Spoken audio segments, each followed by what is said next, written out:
नमस्कार, स्वागत है आपका दोस्तों। कैसे हैं आप लोग?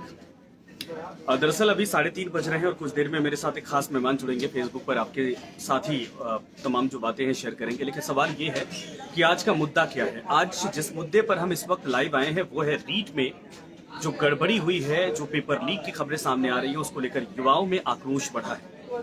और इसी आक्रोश को कंट्रोल या कहा जाए कि इस आक्रोश को सरकार तक पहुंचाने के लिए, अपनी बात को सरकार से मनवाने के लिए, या फिर सरकार से इस बात की अहमियत को समझने के लिए कि सालों साल की तैयारी के बाद अगर वो परीक्षा देने की स्थिति में आए थे, परीक्षा हुई थी इतने इंतजार के बाद, और अगर उसमें भी नकल की स्थिति पैदा हो गई, कई जगहों पर सील खुली मिली है, कई जगहों पर खुलेआम नकल करवाई गई है, ये जो खबरें सामने आई है, तो क्या इन बच्चों के भविष्य के साथ, इन बच्चों की मेहनत के साथ, इन बच्चों के सपनों के साथ खिलवाड़ नहीं किया गया है?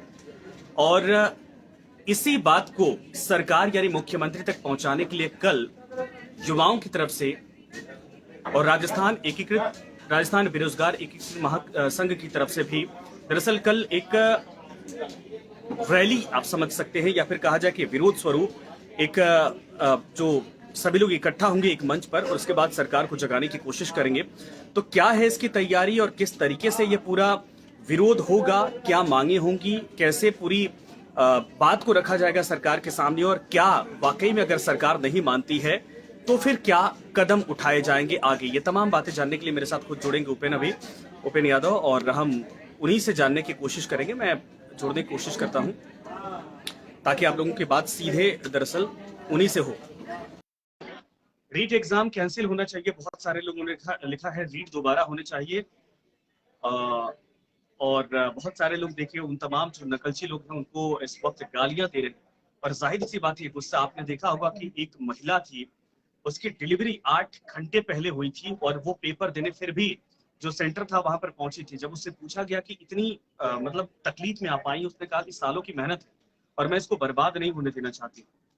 और इसी तरीके से बहुत सारे और भी बच्चे थे जो मेहनत कर रहे थे और उसके बावजूद वो सेंटर पर पहुंचे थे। लेकिन जब उनको ये पता चला कि पेपर लीक हो गया है, पेपर जो है कि आउट हो चुका है और उसके बावजूद पेपर करवाया जा रहा है, तो उनके भी एक तरह से तकलीफ का कोई ठिकाना नहीं था। कनेक्शन नहीं हो पा रहा है और मैं जाहिर सी बात है जुड़ने की कोशिश करूंगा दोबारा। आप लोग थोड़ा इंतजार करिए। जितने बच्चे हैं तब तक मैं सबसे आग्रह करूंगा कि आप लोग उसको साझा करिए, शेयर करिए, ताकि जो बच्चे रीट में आए हैं, जिन्होंने एग्जाम दिया है, जिनको लगता है कि वाकई में इसमें कुछ गड़बड़ी हुई है, वो सब भी मेरे साथ जुड़ जाएं। और तब तक मैं उपेन यादव जी को भी जोड़ने की कोशिश करता हूं। तो आप लोग बड़ी संख्या में इसको साझा करिए, शेयर करिए। अगर ऑडियो मेरी प्रॉपर नहीं आ रही है तो आप बताइए मुझे, और प्रॉपर आ रही है तो फिर आप इंतजार करिए। कुछ देर में हमारे जो मेहमान हैं उनको हम जोड़ते हैं।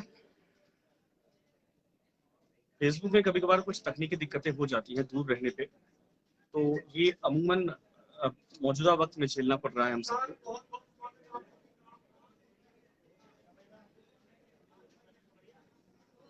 और हाँ, दूसरी चीज ये है मेरा आग्रह कि आप लोग ना अपने कमेंट्स को लिखिए, अपनी बातों को लिखिए, ताकि आपकी बातों को मैं समझ पाऊं, जान पाऊं।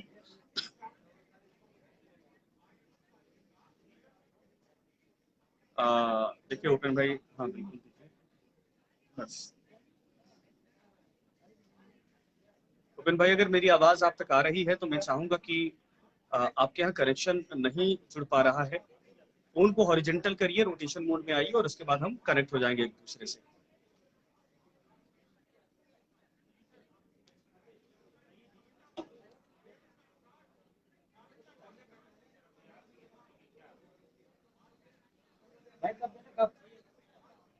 रीच देखिए बहुत सारे आपका मुझे मिल गया मैसेज उपेन भाई, हाय आपका मिल गया है, लेकिन आप मेरे इस लिस्ट में दिख नहीं रहे हैं। मैं चाहूंगा कि आप देखते रहिए, मैं दोबारा जो है कि आपको आप तक पहुंच रहा हूँ।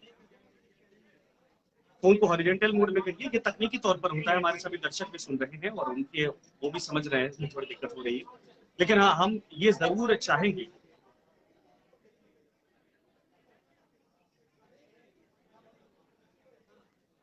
मैंने आपको रिक्वेस्ट भेजी है और मैं आग्रह करूंगा कि आप इसको एक्सेप्ट करिए और मेरे साथ जुड़ जाइए।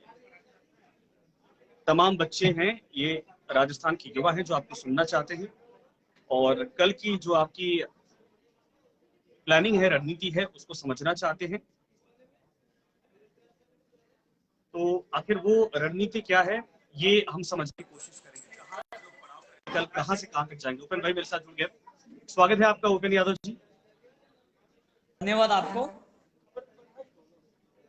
बताइए संजय जी, बताइए। मेरी आवाज आपको आ रही है तो कल की, बिल्कुल आप क्लियर हो गए, कल की रणनीति क्या है, क्या मांगे आप लोगों की है, क्या वाकई में लगता है कि धांधली की गई है। इसमें कई जगहों से खबर आई कि सील खुली हुई थी, कई जगहों पर खबर आई और देखिए सरकार अब तो कार्रवाई कर रही, 15-20 अफसर पर कार्रवाई हो गई है।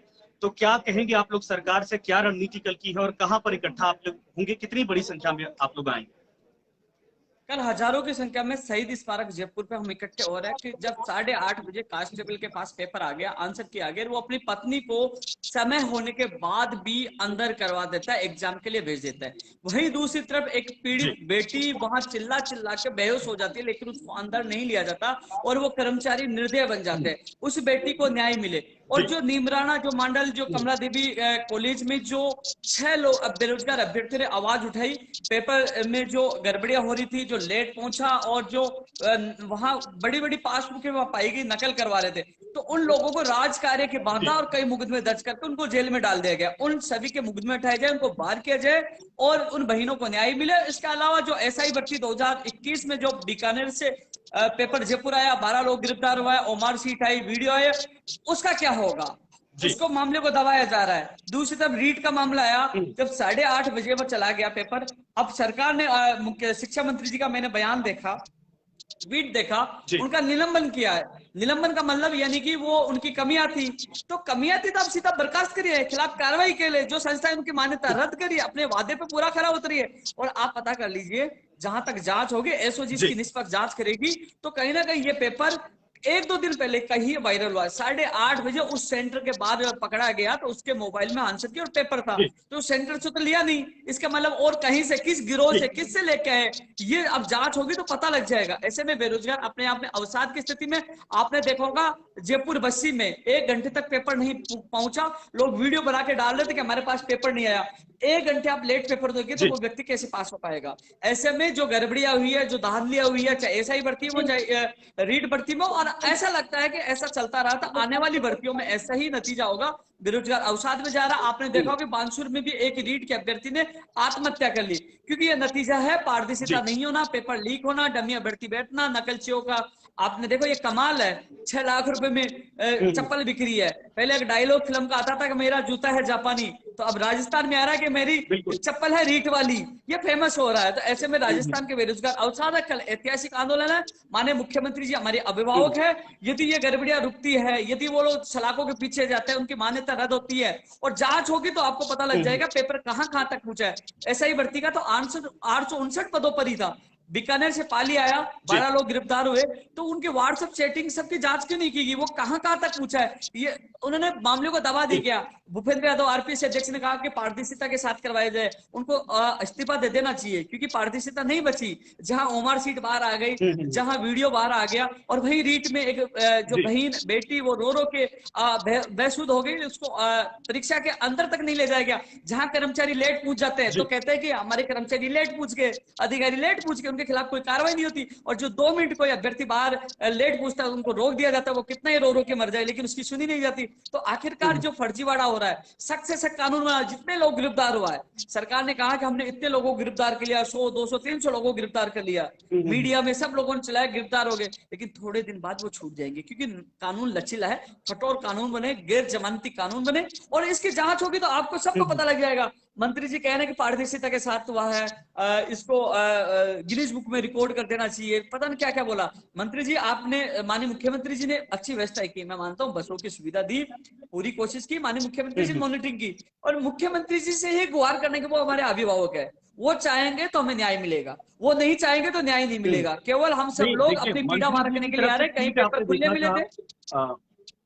जी आपने देखा था मंत्री जी की तरफ से ये ट्वीट था कि भाई लीक वाली खबर सही नहीं है, और सवाल की जैसे आपने कहा कि चप्पलों को लेकर खबरें सामने आ गई हैं, और अगर वाकई में लीक नहीं होता तो कार्रवाइयां क्यों नहीं होती। 600-700 लोग मुझे देख रहे हैं और आपसे सवाल पूछ रहे हैं कि पेपर दोबारा होना चाहिए, क्या ये वाकई में मांग जायज है, और अगर ये मांग आप लोग उठाते हैं तो सरकार डिनाई करती है तो क्या करेंगे आप? देखो संजय जी, कल हमारी आर पार की लड़ाई है, लेकिन एक चीज बताओ, जिस व्यक्ति के पास 8:30 बजे पेपर आ गया, आंसर की आ गई, कई हमारे साथी बेरोजगार साथी है जिनको 130 और 35 नंबर आ रहे हैं, उनको लगता है हमारा नंबर आ जाएगा, लेकिन जब जांच करी जाएगी उस कांस्टेबल के पास किस गिरोह से कब पेपर आया, जिस सेंटर पे वो था वो अपनी वाइफ को छोड़ने आया था, ऐसे लगता है कि इस सेंटर से उन्होंने उस सेंटर से पेपर लिया, तो हमें लगता है कि उसी समय पेपर लिया, जी पकड़ा गया, ज्यादा वायरल नहीं हुआ। वो तो और कहीं से लेके आया था, कब लेके आया था, कुछ समय लेके आया था, एक दिन पहले लेके आया था, 2 दिन पहले लेके आया था, कहाँ का वो सर्कुलेट हुआ, कहाँ का मिला, कौन कौन मिली वक्त है। ऐसे में इस संदेह का गहरा है कि कहीं हजारों लोगों के पास चला गया, तो इस भर्ती का क्या औचित्य रह जाएगा, बताइए आप। कैसे मान लेंगे कि भर्ती पारदर्शिता के साथ हो रही है, कैसे मान लेंगे 130 और 135 नंबर आ रहे हैं, जो रात दिन मेहनत करने वाले उनका नंबर आ जाएगा, क्योंकि ये एक सवालों के घेरे में, संदेह के घेरे में है। तो इसको लेकर, क्योंकि जो लापरवाही आई है, इसका जवाब सरकार को देना होगा। कल हजारों की संख्या में हम सड़कों पर उतरेंगे। हमारे जो बेरोजगार आएंगे किसी पार्टी विशेष, किसी नेता से जुड़े नहीं है, वो बेरोजगार वही आएंगे जो पीड़ित है, वो चाहे तिलक पीजी कॉलेज बस्सी के जिनको 1 घंटा लेट दिया गया है, चाहे वो नीमराना के हो, और चाहे जहां खुला पेपर आए वो हो, और कई अभ्यर्थियों को घुसने नहीं दिया मात्र 2 मिनट की वजह से या 5 मिनट की, वो भी अभ्यर्थी आएंगे। और जो जो शिकायत है, सबकी शिकायतें इकट्ठे करके कल हम हल्ला बोलेंगे, और आर पार की लड़ाई का हमने ऐलान किया है। माननीय मुख्यमंत्री जी हमारे अभिभावक हैं, उनसे न्याय मांगने के लिए हम आ रहे हैं, और चाहे इसके न्याय के लिए हमें कुछ भी करना पड़े, हम पीछे नहीं हटेंगे, लेकिन हमें न्याय चाहिए। भर्ती फर्जीवाड़े के साथ नहीं, पारदर्शिता के साथ भर्तियां चाहिए, पेपर लीक के साथ अच्छा, नहीं आप तक चाहिए। किसी मंत्री वगैरह से बात हुई है इस पूरे मामले पर आप लोगों की?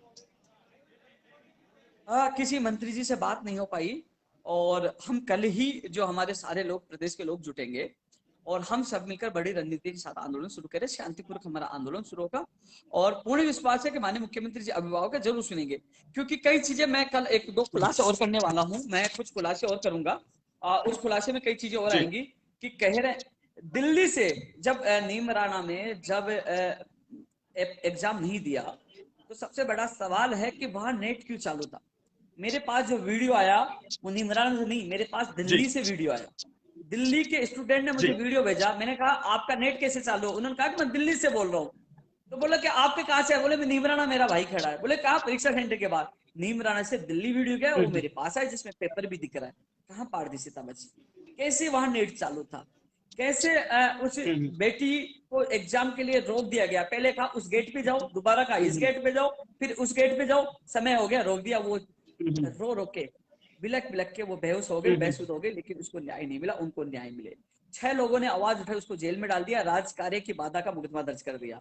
ऐसे तो लगता है कि आने वाले समय में ये तो हर किसी को दबाने की कोशिश करेंगे, लेकिन ये लड़ाई कल ऐतिहासिक होगी, क्योंकि हम चाहते हैं भर्तियां पारदर्शिता के साथ हो, भर्तियां बिना पेपर लीक हो। अब आपने देखो कि आरपीएससी का कल एक बयान आया कि हमें बायोमेट्रिक के लिए पैसे चाहिए, हमें वीडियोग्राफी के लिए पैसे चाहिए।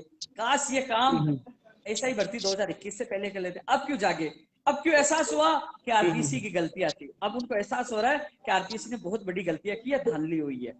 और कहीं ना कहीं मुझे लगता है कि यदि इस भर्ती परीक्षा को लेकर, दोनों भर्ती परीक्षा को लेकर यदि कोई नेता पक्ष में लेगा, तो कहीं ना कहीं वो भी लिप्त है, कहीं ना कहीं उसका भी सौदेबाजी है, कहीं ना कहीं उसकी भी दखल अंदाजी है, यदि इसका पक्ष लेगा। यदि कोई पक्ष नहीं लेगा, वो सोचेगा कि मेरे बच्चे हैं, मैं इनका अभिभावक हूं, तो निष्पक्ष जांच करवाए एसओजी से, दूध का दूध और पानी का पानी हो जाएगा, लेकिन वो जांच नहीं करवाएंगे, वो अच्छा, नहीं, कहेंगे सवाल ये पारदर्शिता है के कि साथ। जांच तो हो जाएगी, लेकिन जांच तो हो जाएगी मान लीजिए, लेकिन दोबारा इस एग्जाम को करवाना बहुत बड़ा टास्क है। आपको भी पता था कि पूरी सरकार की मशीनरी इसमें लगी थी, तो सरकार उस तरफ भी देख रही। तो क्या अगर दोबारा की बात आती है तो चंक में करवाने की आप लोग बात करेंगे, या फिर कैसे मैनेज करेंगे? क्योंकि बच्चों के दिल में ये डर है कि जब पेपर लीक हुआ है तो उनके साथ एक तरह से नाइंसाफी होगी। क्या पता कि वो बिका हो किसी और, जो अपने अपने तरीके से लोगों को पेपर करवा दिया गया, और हम तो फिर बेवकूफ बन जाएंगे इतनी साल की मेहनत के बाद। तो इसका समाधान कैसे होगा? संजय जी, इसका एक ही समाधान है। 2012 और 13 में जब कांग्रेस सरकार थी, तो उन्होंने 31 जुलाई 2011 को आरटेट यानी कि पात्रता परीक्षा करवाई, और 2 जून 2012 को शिक्षक भर्ती करवाई। क्योंकि पात्रता परीक्षा में मान लीजिए 16,50,000 से ज्यादा अभ्यर्थी बैठते, उसके बाद उसमें जो 60%, 55% जो भी वो क्राइटेरिया रखते, उसके बाद लगभग 2-3-4 लाख लोग ही पास हो पाते हैं पात्रता परीक्षा में। और फिर पात्रता परीक्षा के बाद शिक्षक भर्ती होती है, तो 3-4 लाख या 2 लाख अभ्यर्थी बैठते हैं, उसका मैनेजमेंट सरकार अच्छी तरह कर सकती है। उनका सभी का सेंटर सरकारी स्कूल में आ सकता है, उनकी बायोमेट्रिक हो सकती है, उनकी वीडियोग्राफी हो सकती है, सब कुछ हो सकता है। मैंने जब सरकार बनी है अच्छा। उसके बाद रीट की जो घोषणा है, उससे पहले मैं शिक्षा मंत्री गोविंद सिंह डोटासरा से मुलाकात करके मैंने मांग की थी कि राजस्थान में पात्रता प्लस शिक्षक भर्ती की जाए और प्रदेश लेवल पर इसकी मेरिट बनाई जाए। और इसमें क्योंकि 2 एग्जाम होगी, दूसरा पेपर होगा, तो उसमें राजस्थान का सामान्य ज्ञान 60% आएगा, राजस्थान के अभ्यर्थी को ज्यादा से ज्यादा मौका मिलेगा। लेकिन उन्होंने अनसुनी की, हालांकि उन्होंने जो बीए का वेटेज 90 जो 70-30 था, उसको वेटेज को 90-10 कर दिया, उस मांग को माना। लेकिन यदि 2 एग्जाम होती तो पहले पात्रता एग्जाम होती, मान लो ये गड़बड़िया सामने आई तो कम से कम गड़बड़िया करके कोई पात्रता ही तो पास कर पाता, शिक्षक तो नहीं बन पाता। कम से कम शिक्षक भर्ती उसको पास करनी पड़ती, तो शिक्षक भर्ती में कम संख्या होती तो सरकार मॉनिटरिंग कम कर पाती। इसलिए भविष्य में होने वाली, अब मैं यही कहूंगा, इस भर्ती के लिए तो हम लड़ रहे हैं, लेकिन भविष्य में सरकार पात्रता प्लस शिक्षक भर्ती करवाए, प्रदेश स्तरीय मेरिट रखे और उसमें राजस्थान का सामान्य ज्ञान ज्यादा से ज्यादा जोड़े, क्योंकि इसमें 2 लाख अभ्यर्थी राजस्थान के बाहर के अभ्यर्थी हैं, क्योंकि राजस्थान के अभ्यर्थियों को बाहरी राज्यों में नहीं लिया जाता। ऐसे में राजस्थान के अभ्यर्थियों को पेपर लीक, डमी अभ्यर्थी, नकल और बाहरी राज्यों, यानी सब तरह से राजस्थान के बेरोजगारों के ऊपर मार है। आज बेरोजगार अपने आप को ठगा सा महसूस कर, लेकिन मुख्यमंत्री और शिक्षा मंत्री दोनों से निवेदन है कि कल जो हम लोग सड़कों पर उतर रहे हैं, तो केवल हम लोग विरोध नहीं कर रहे, कोई राजनीतिक पार्टी नहीं है कि बीजेपी आरएलपी की है, हम आप ही के बच्चे हैं, हम वो युवा बेरोजगार हैं जिनके साथ धोखा हुआ, जिनके साथ गलत हुआ। हम नहीं कह रहे कि आपने करवाया, माननीय मुख्यमंत्री जी, आपने मॉनिटरिंग की, आपने बसों की व्यवस्था की, आपने खाने की व्यवस्था की, आपने बहुत अच्छी मेहनत की। आप बीमार थे, बीमार होने के बाद आपने रीट पे पूरा फोकस किया, लेकिन जो रक्षक की बक्षक निकले उनको बर्खास्त करो, और जिनके साथ अन्याय हुआ, चाहे वो एसआई भर्ती 2021 हो, चाहे रीट भर्ती 2021 हो, इनको न्याय मिलना चाहिए। क्योंकि कई लोगों के अच्छे नंबर आ रहे हैं, लेकिन जब परिणाम आएगा तब एहसास होगा कि ये पेपर कहाँ तक पूछा है, क्योंकि 8:30 बजे गया, उसको फिर डिप्टी उसको कवर करा, उसको वाइफ को अंदर पूछा रहा है। तो ये सारी चीजें मैं नहीं, ये पूरी मीडिया कह रही है। जब मीडिया कह रही है तो आप बयान दे दीजिए कि मीडिया झूठ बोल रही है, मीडिया झूठ छाप रही है, आप बयान दे दीजिए मीडिया के बारे में, क्योंकि कभी भी मीडिया चौथा स्तंभ में कभी झूठ नहीं बोलता, मीडिया तथ्यात्मक और सही रिपोर्ट ही दिखाता नहीं है, देखिए, वो जिसको अखबारों ने और हम जनता तक भी भी मानते हैं, राजधानी नेता भी में इसको मानते हैं। कवरेज दी थी, और ये सही आप बोल रहे हैं कि इस पूरे मामले पर कहीं न कहीं तो लापरवाही हुई है। दूसरा, ठीक है, इस पर आएंगे, ये तो बहुत लंबा मसला है, इस पर आएंगे, लेकिन कुछ ऐसे बच्चे हैं जो आपसे सवाल पूछना चाहते हैं कि रीट 2018 ज्वाइनिंग का मसला, एसआई एग्जाम को लेकर क्या अभी अपडेट है, क्या कैंसिल होगा कि नहीं होगा, और इसके अलावा नर्सिंग भर्तियों को लेकर आपसे जानकारी चाहते हैं कि अपडेट क्या इसमें है, कहाँ तक प्रोसेस है या क्या हो सकता है उनके भविष्य में। संजय जी, रीट 2018 का जो मामला, कल ही निदेशक मोदी जी से मेरी शिक्षा संकुल में मुलाकात हुई थी, जो 6 तारीख को जो उनकी सुनवाई 6 या 4 तारीख को प्रस्तावित अक्टूबर में, उसको जल्द से जल्द करवाई जाए। जो तामील प्रक्रिया वो पूरी हो चुकी है, और उन्होंने कहा कि वो बीकानेर जाते आगे की प्रक्रिया शुरू करेंगे। ये रीट 2018 के लिए है। और इसके अलावा रीट 2018 की कोशिश है कि दीपावली से पहले उनको तोहफा मिल जाए, और उनको तोहफा मिलेगा भी। लेकिन इसके अलावा जो नर्सिंग भर्ती की बात करें, नई भर्ती प्रक्रिया अक्टूबर में शुरू होने का हमारा आश्वासन मिला, हमारी वार्ता हुई थी अभी शुक्रवार को। और इसके अलावा जो एसआई भर्ती 2021 के अभ्यर्थियों को ये कहना चाहूंगा कि कल हमारा आंदोलन ऐतिहासिक है। जो तमाम लोग घर हैं वो घर से निकले, क्योंकि लोकतंत्र में भीड़ तंत्र की बड़ी भूमिका है। हम सब मिलकर लड़ाई लड़ेंगे, क्योंकि जो हमारी ताकत का एहसास होगा तो हर व्यक्ति को झुकना पड़ेगा, हमारी मांगे माननी पड़ेगी। और हम लोग घर बैठे कहेंगे कि ये हो जाए वो हो जाए, वैसा नहीं होगा, क्योंकि इसके लिए लड़ना होगा, मैदान में आना होगा। और मैदान के लिए आपको समय स्थान बता दिया है, पुलिस प्रशासन को मैंने लिखित में दे दिया है, परमिशन के लिए वहां अनुमति हो गई है। कल सुबह 10 बजे तमाम लोगों को शहीद स्मारक जो पोलो विक्ट्री सिंडिकेट उनके पास है, वहां पहुंचना है। 10 बजे मैं तैनात मिलूंगा, और ये लड़ाई आर पार की लड़ाई है, हम लड़ेंगे, क्योंकि सिस्टम में सुधार हो, समय पे बेरोजगार को रोजगार मिले, फर्जीवाड़ा बंद हो, पेपर लीक बंद हो। बिल्कुल सही आपने कहा, और देखना यह है कि कल के बाद क्या होता है। उपेंद्र भाई, धन्यवाद हमसे जुड़ने के लिए और समय देने के लिए। लेकिन साफ तौर पर बहुत सारे बच्चे देखिए आपसे सवाल पूछ रहे हैं, सबका सवाल लेना संभव नहीं है, लेकिन शुक्रिया। उम्मीद करते हैं कि आप लोगों के इस स्टैंड। संजय जी, इसमें कुछ कमेंट आ रहे हैं, कुछ राजनीति लोगों की बात आ रही है, तो मैं उनको बता दूं, हमारा आंदोलन किसी राजनेता, किसी छात्र नेता, किसी पार्टी विशेष का कोई व्यक्ति इसमें हिस्सा नहीं ले रहा।